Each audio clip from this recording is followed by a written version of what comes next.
Today is day 6 of the April 87 7-day retreat.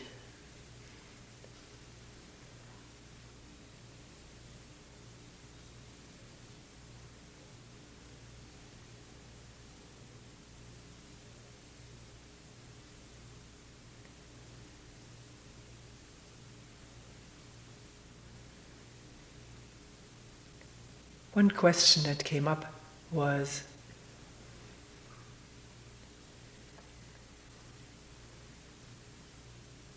I took a walk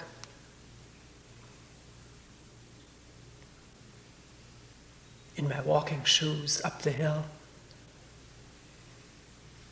The warm sunshine and the grasses, the breeze and the clouds.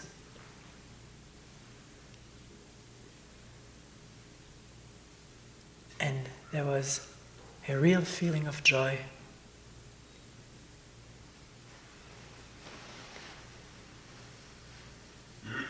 In walking, in breathing, and whatever was seen, the sounds of the birds. And then the thought came up, the person said,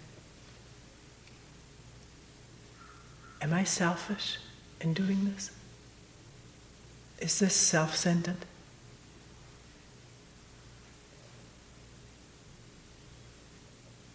Another thought that came up was, should I have been sitting instead?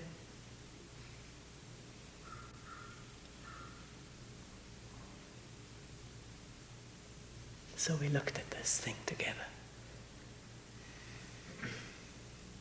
Can we do this now?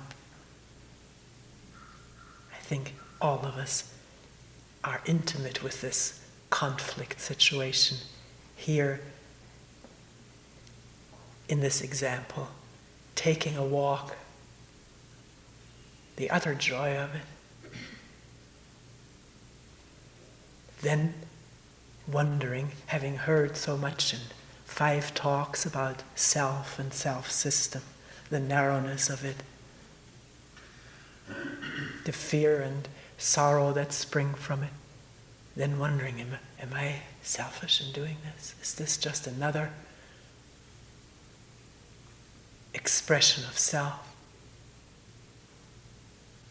And the thought, should I have done something else, which maybe would have been less selfish? Should I have been sitting?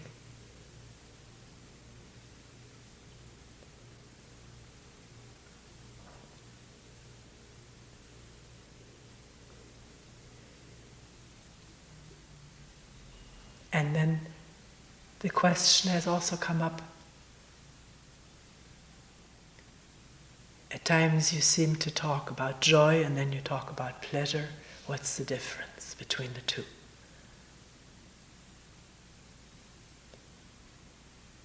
Maybe we can look at this whole thing of joy and pleasure and conflict.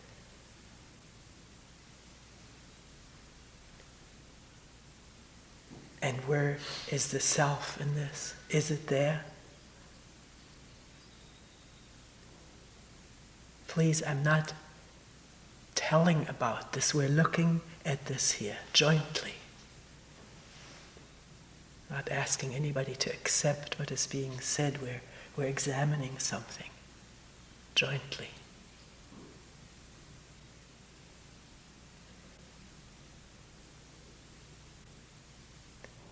Walking up the hill on a sunny day of spring, and a feeling which is best described as joy welling up.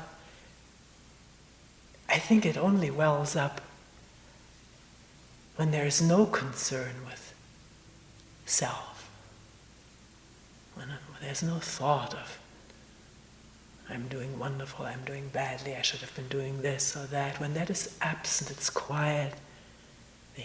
The quietness of self, the emptiness of that is filled with the sounds of life, the sounds and movements of life, and oneself a part of that. Not a part, but part of that. Not as a part, but being that, not separated. Then a feeling, what it is, whether it's a feeling, sensation, we don't have to analyze it all, but what is felt is well expressed in this word joy. Even though the word joy is not what is going on when one is walking or working and not concerned about me, am I doing right, am I doing wrong? That being quiet and therefore lots of space for everything to be there and heard and seen as it is. Because that's what happens when the narrowness of self-enclosure is not there.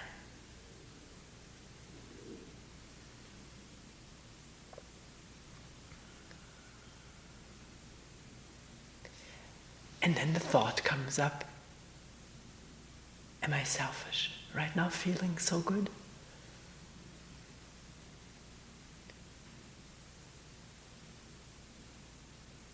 What happens when this thought arises?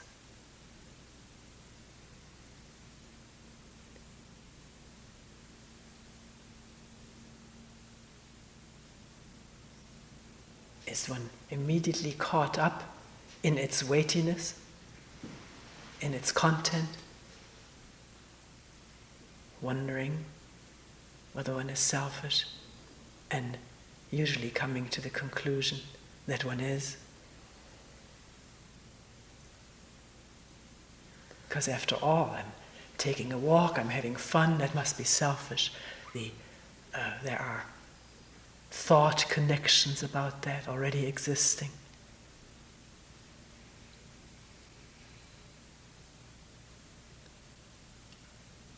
Or does one see that a thought has arisen? And one looks. Is there an increasing or immediacy of self-concern? Am I right or wrong? And was that there a minute ago as one was climbing the hill and smelling the fresh air? Can the difference be felt, the difference of the openness of no boundary of right and wrong, me and not me, and just being there without being there? And suddenly the narrowness of concern, of doing right or wrong. I don't mean narrowness judgmentally, but it is detectable, one can feel it. Something has happened in the brain.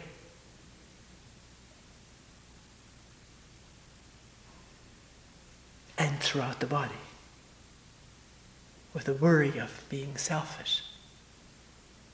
One doesn't hear the birds anymore. One doesn't see things as they are. There is now we talked about yesterday, this inner auditorium is now the space,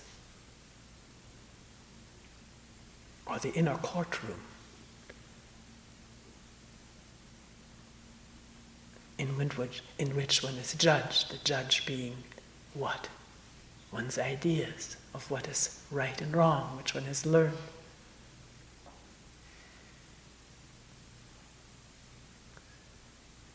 And being in a retreat, the thought, I should have been sitting.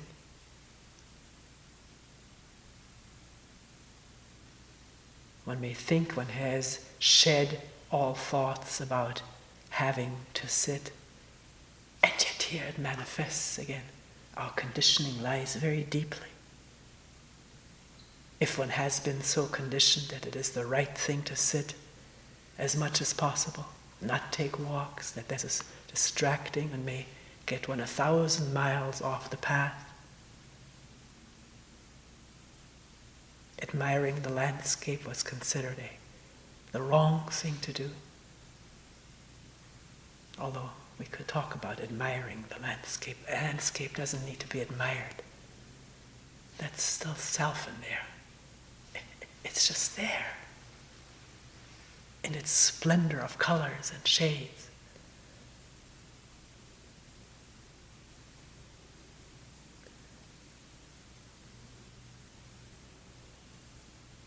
if there is a deeply conditioned thought/feeling that one ought to be sitting and not ought to be walking, that manifests at this moment where the question comes up, where the thought comes up. I'm doing this and not that. Guilt feelings, which are already a step away from the conflict, walking or sitting.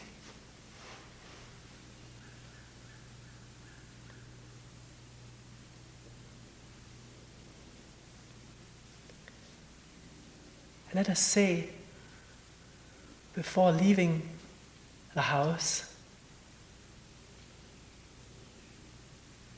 one had considered this. Maybe the person did. We didn't go into that particular moment. Should I be sitting or should I go walking?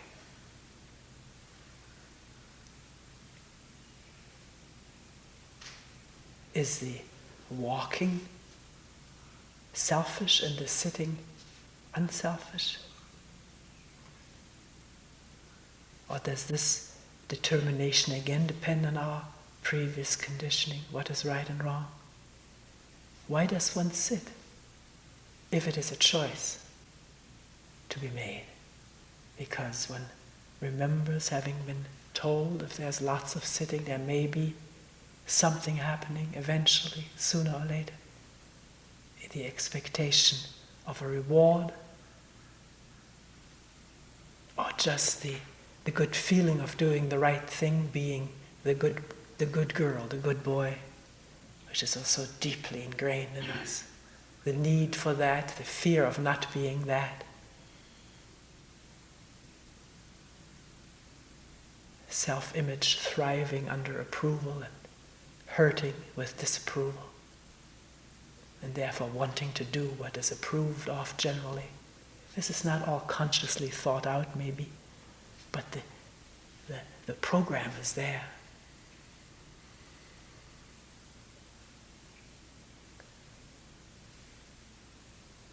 Or does one just need to sit for some reason or other? Not because one has been told it's necessary, or because one wants to be good or right or follow the rules. There are no rules here, but one may have previously been so ruled.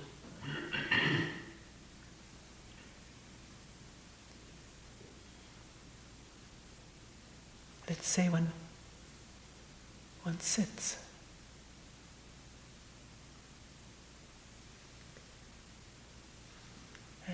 There's not much choice. One wants to sit. One doesn't go into all the motives and things. One wants to sit. Something is agitating one. Maybe the very conflict, should I sit or walk? To be with that, one finds I gotta sit down for a moment. It's very agitating. I can't really listen to it and examine it. If I hike up the hill, I want to find out about this. So one sits.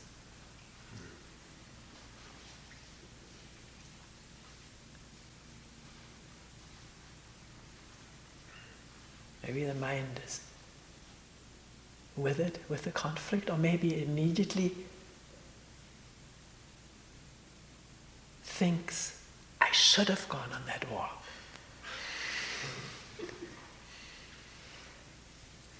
It's really pretty boring sitting here, and my neighbor to the left is gone, my neighbor to the right is gone. Why am I sitting here? Why am I not walking on it? Maybe tomorrow it'll be cold.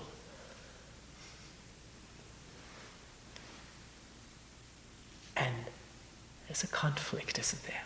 One isn't sitting. One is sitting physically, but the mind is turning over the alternatives and wanting something else, or feeling regrets. Or one decided to go on the walk, not giving it much thought, sitting or not, one just went on the walk. And then as it happened, the thought, I should really be sitting.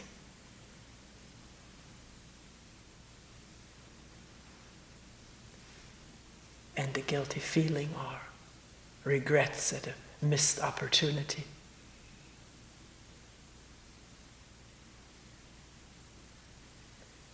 how is one going to resolve? This is happening to us all the time, this kind of dilemma.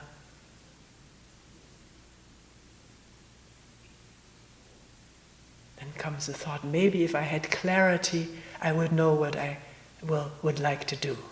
I would know what to do.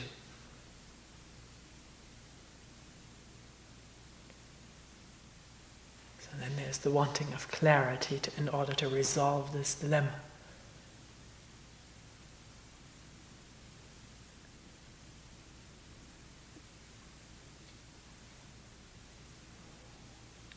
But going back again to, for some reason one finds oneself sitting and not walking. Can one see a thought of the alternative coming up? Seeing it, really. It's the consequences of it. It can be seen at a glance. And finished. One is sitting right now. What is going on here? And if there is the presence of what is, the total presence of what is, including if there's a backache or knee ache, we've gone into it in every talk almost.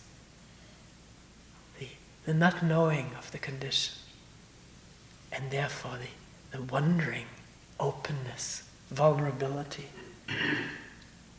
of just being there, not knowing where one is going.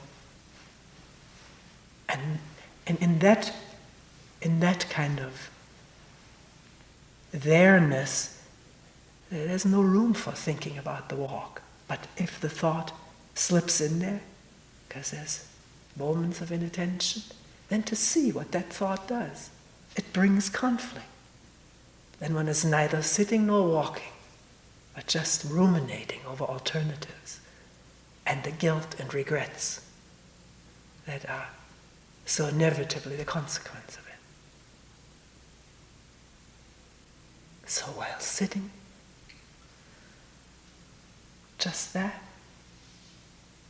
and in walking, the thought of sitting coming up, can one see what it is, what it does?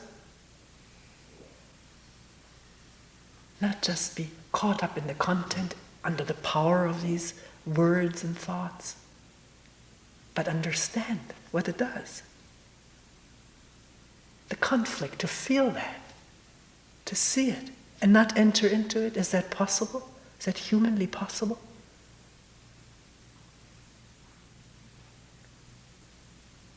To remain with a walking without repressing the other, just seeing the irrelevancy while walking of thinking of sitting, and therefore being done with it. Or if it, at this moment of the thought of sitting coming up, one needs to resolve this thing, then why not go down and sit and not have conflict over it? Or maybe if it's not just a big mud puddle through which one walks, one can sit down. Find a dry spot and sit right there to figure out what's going on. While when one is doing one thing, the thoughts want to be someplace else. Or thoughts suggest that one be someplace else. Because this is the conflict of our life.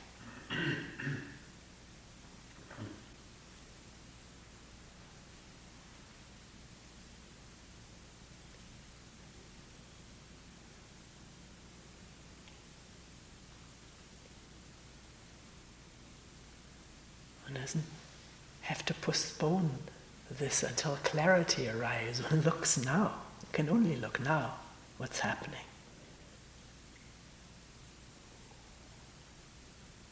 And it's not so difficult to see what's happening. If one is really interested and doesn't have preconceived ideas, when one approaches the whole thing innocently, wondering like a child.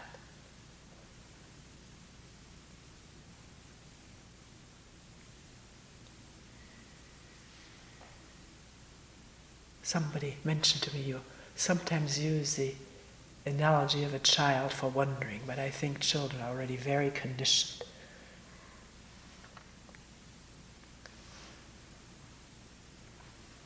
wonder half as much as what you seem to think they do or point out. And there was this example that occurred to me.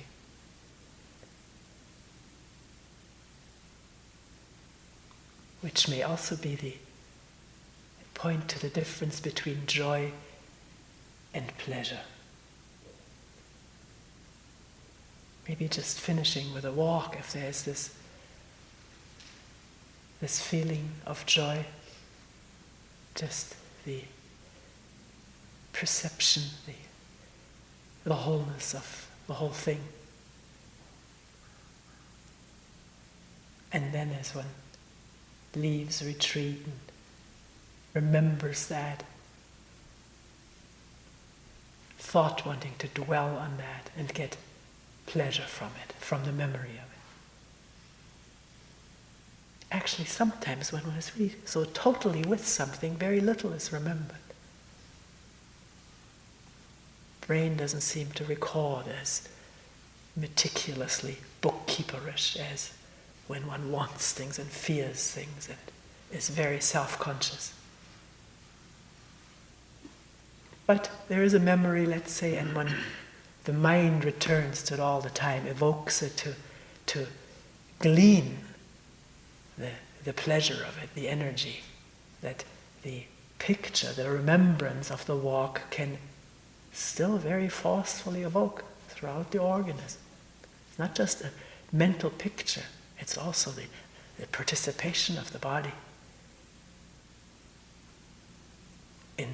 And this is what we've called pleasure, in contrast to the joy of just being there without self-concern and the openness of seeing and hearing, without division or separation. So as to the child, I remember the first time that we took our son to a circus.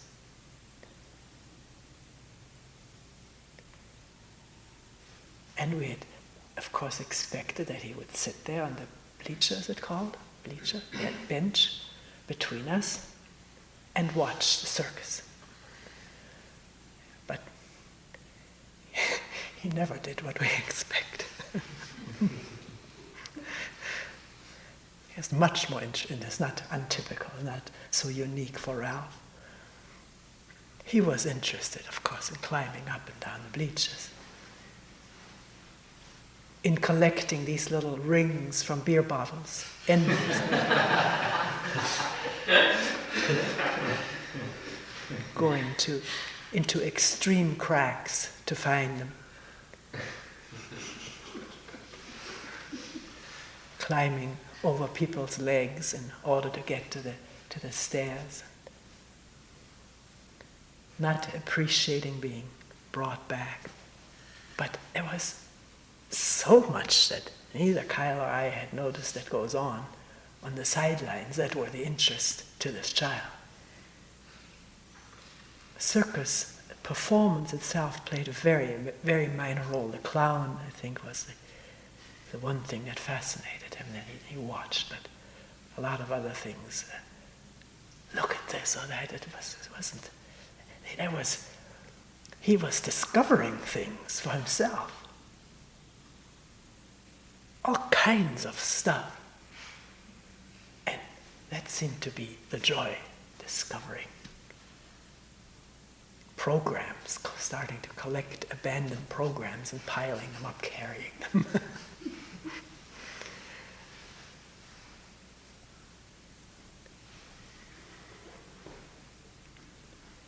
So this, I think, when we really enter a new situation, something where we've really never been before, there is the joy of discovery, if we're not worried about something or absorbed in some kind of a problem. Then the discovery of new things, whatever they may be for each one, is joyful. Of course, after getting home, then he would ask, can we go to the circus again?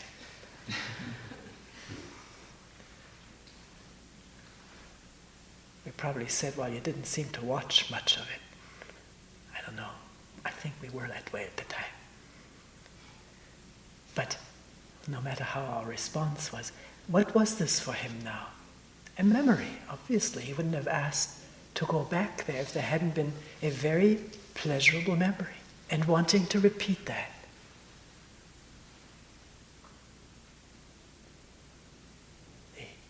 The initial feeling is real, it's there. It comes out of the actual seeing something or discovering something. The memory takes one away from what one is actually doing now, keeps one from discovering what is going on now, into the memory land of pleasure. And the feelings, the energies that this memory evokes are real enough. They're real. Something is going on. Could be described physiologically or whatever way. But it is not new discovery. It prevents it from happening. Because it takes up this small inner auditorium stage. And that prevents joy.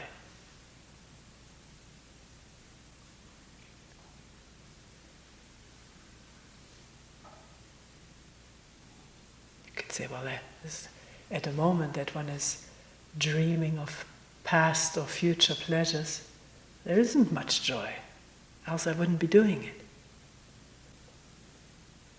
But that's an assumption. For one thing, one doesn't deliberately say, okay, I'm going to dream, it's so drab, it just happens. But what is the drabness of the moment?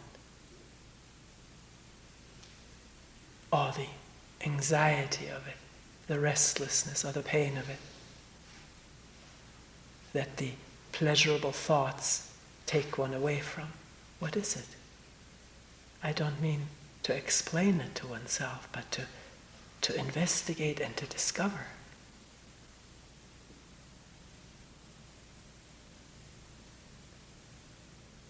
And the amazing thing is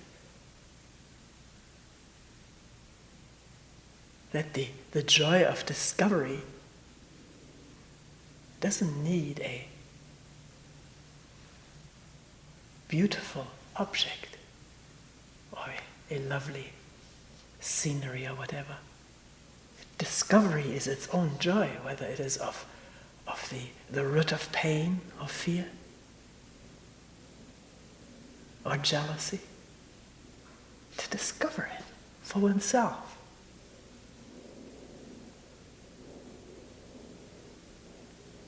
The freeing of it that goes with it. Freeing that goes with direct, immediate, and profound understanding.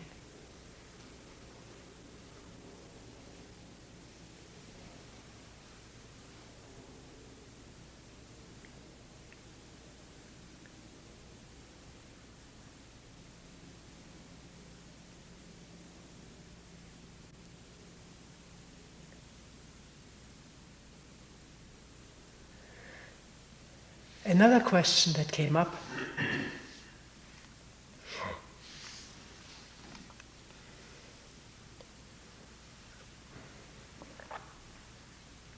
has come up, not just once, is about attachment.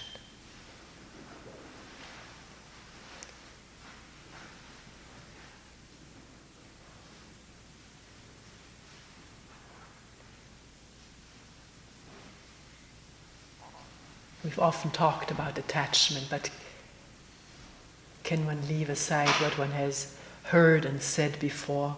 We'll look at it right freshly, right from scratch. in terms of how the question was put. And this is how it was put. Again, I'm not able to repeat verbatim. Here in this place, you have not the teachings of the Buddha, Dharma, and the altars, the chanting, and shastras and scriptures or koan. Actually, we did mention one yesterday. It's not totally absent. But that aside, you have done away with all of that.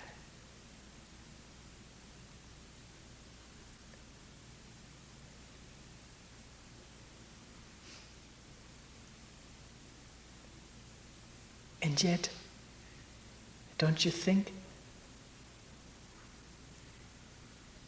No, this is how the person asked it. Would people come to these retreats if you weren't here?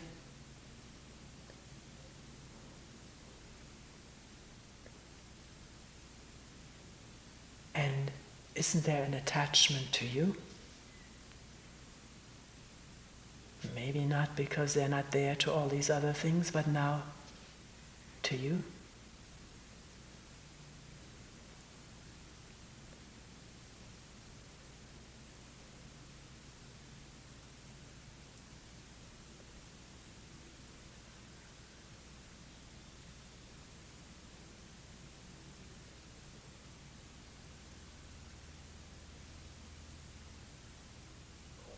We do have some short retreats where Toni is not present and people come to that, not as many. And I don't know whether people would come to them if there weren't these other 7-day retreats where there are talks and meetings.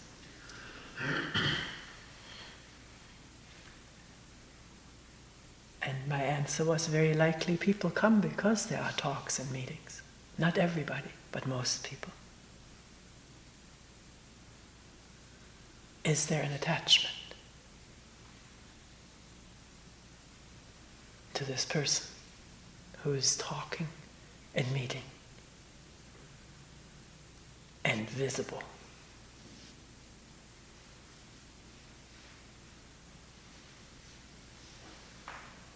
Obviously, I can't answer this for anyone else. May very likely be attachment.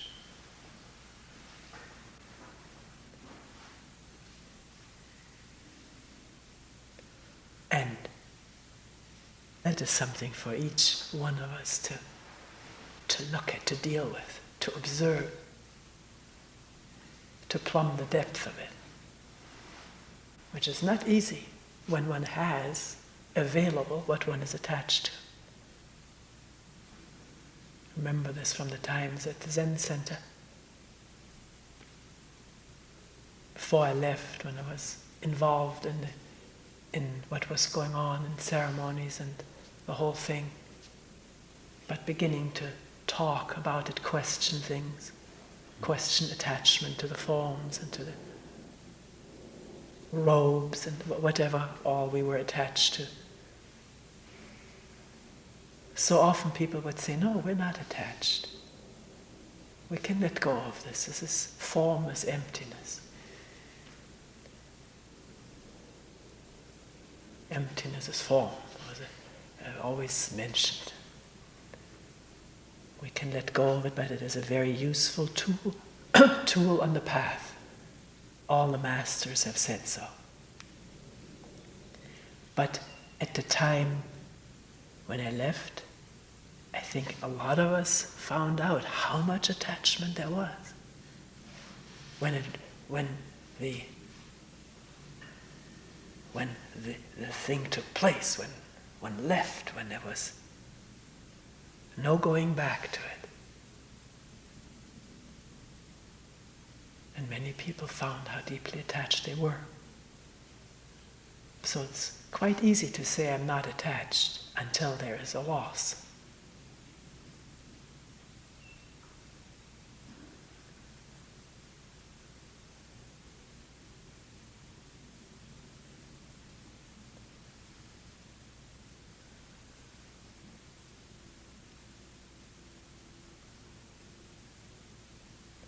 So how can one tell whether one is attached? What are the symptoms of attachment that could be looked at, discovered? I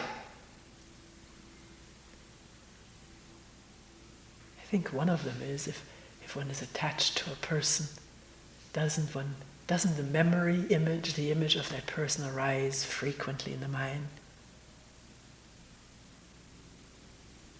One is in love with somebody and that the image of that person constantly arising with not just the image again, but with the physical feelings of pleasure or yearning that go with it.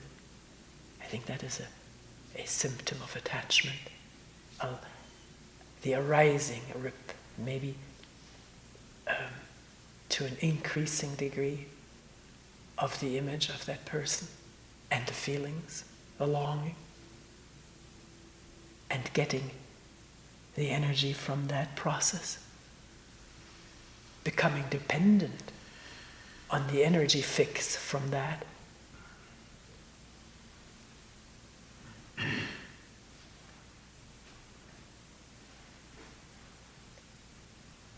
So can one become aware of that, if that is indeed going on?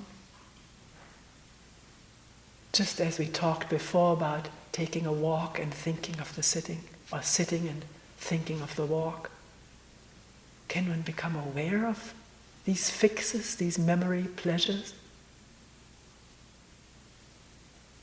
And in seeing it, detecting it or discovering it, be free of it. The discovery being the ending of that image. Not spinning it out ad infinitum to get all one can from that web of thought and feeling and emotion. Seeing that happening at a glance. One has been through it so many times. So here the memory image comes up again. Again, can it be seen and end? So no web is spun. The mind is free to be where it is, with what is.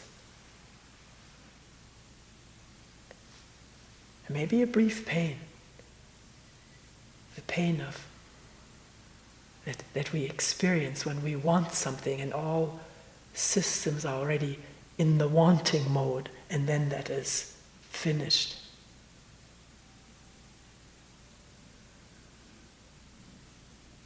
There's a leftover pain from that, the change of modes. But to be with that pain too, as nothing bad or special, as something there.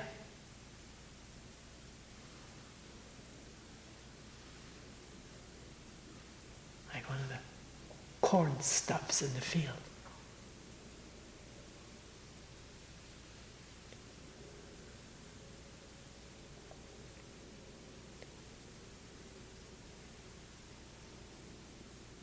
What goes with this question, is there attachment to you among people who come here? For me goes the question, am I attached to what I'm doing?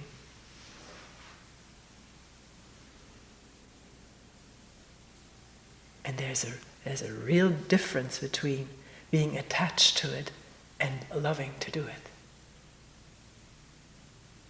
One can love to do something but not be attached to it. But it takes looking and not deceiving oneself.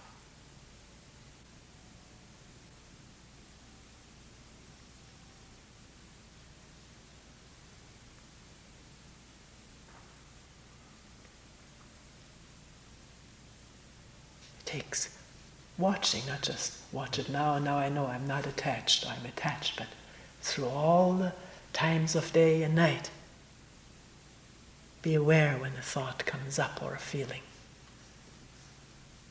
Take note of it.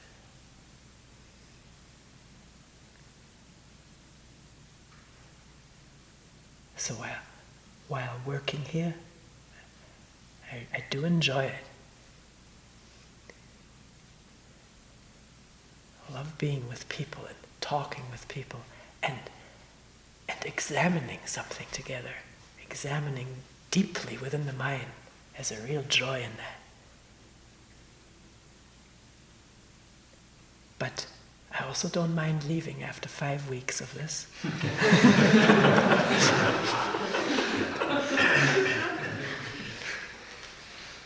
And when not here, when at home or traveling, there isn't a feeling of something missing. Coming back, particularly if the first thing that happens is a talk at the friend's house, I dread it. I don't like to start with a talk. For many reasons. I'm really not a public speaker at all. Never have been. I don't know how this happened.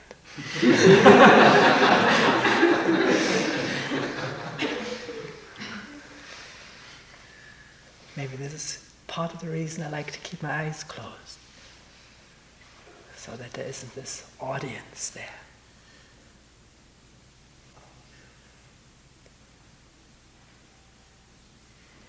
So Kyle, in driving me in, has heard plenty about that first talk. And I wonder, why do I have to give these talks?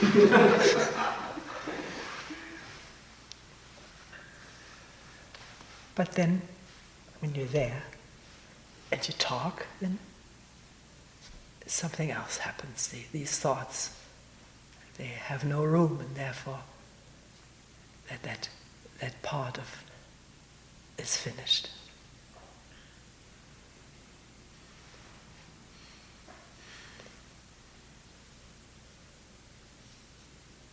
I realize that there's a position here which has enormous potential power for making people attached to one.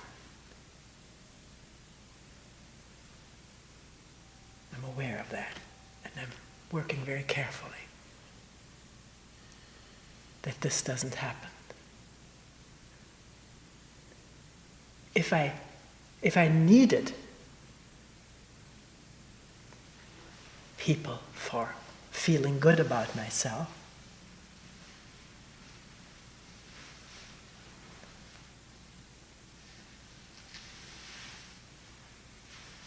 then there would be enormous danger of binding people. Wouldn't there be? Binding so I can guarantee the continuation of this good feeling. This is the tremendous danger of this job of talking with people with a microphone and so forth.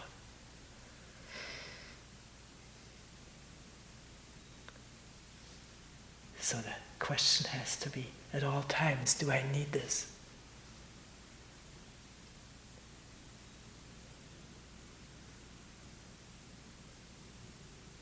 For self-image.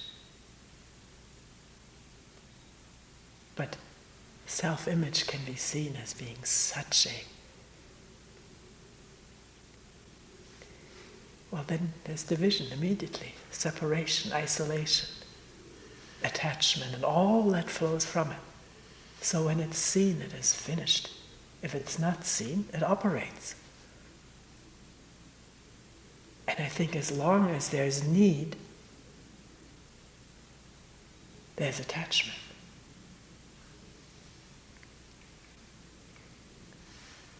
And as long as there's attachment, there's fear. Fear of loss.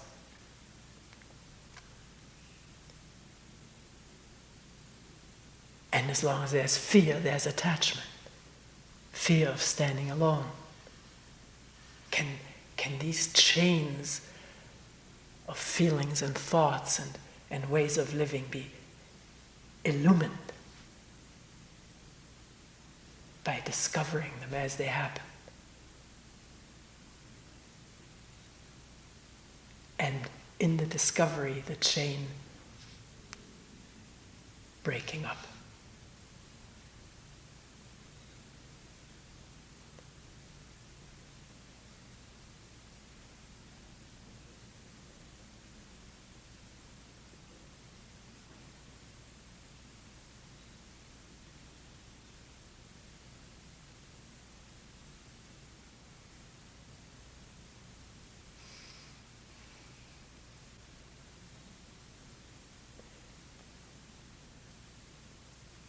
Sometimes people say to me, you talk about seeing something, and in the seeing there being a withering away of what is seen.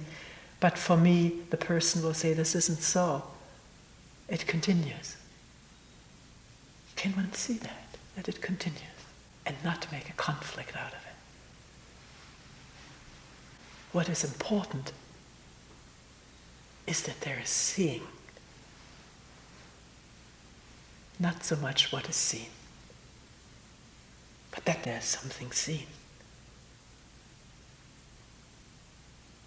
And that not the willpower come in to destroy, to overcome, to get rid of, to be better, and so forth.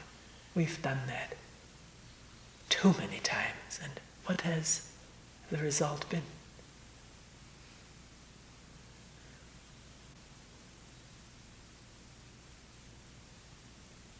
Is this constant battle of self against self, which strengthens the self inevitably, always comes out somewhat strengthened, even in battling itself.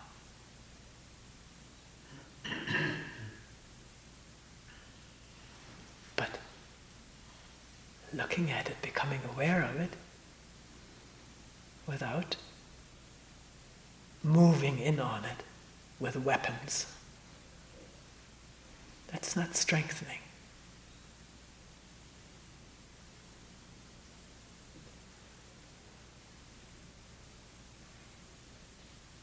It's removing the cover so that the light of day and sunshine and rain and air get to it. And that takes care of it.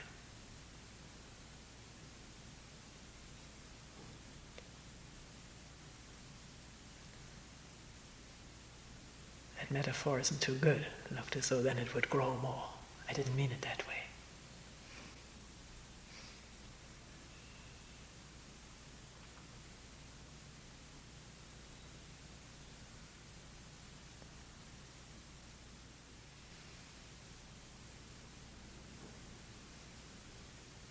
So the question is not,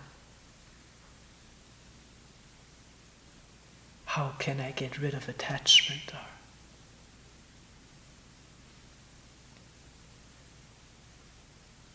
overcome it, but to see it as it flickers on and off in the mind and body.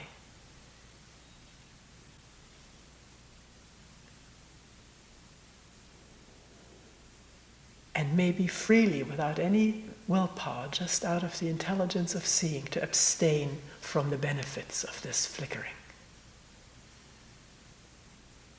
The fix, as we call it, that come from constantly thinking of something or somebody one is attached to. That is the attachment.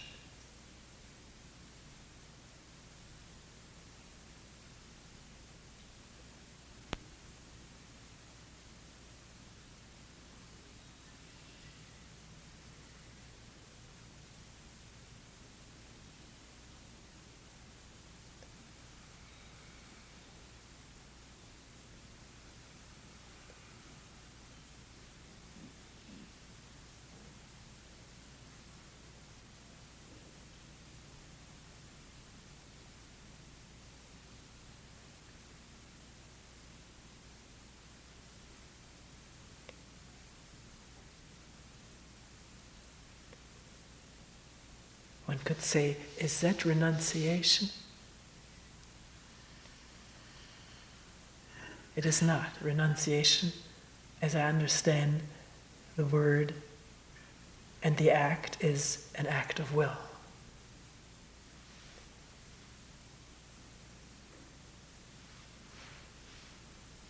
And therefore, self.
We will end here for today.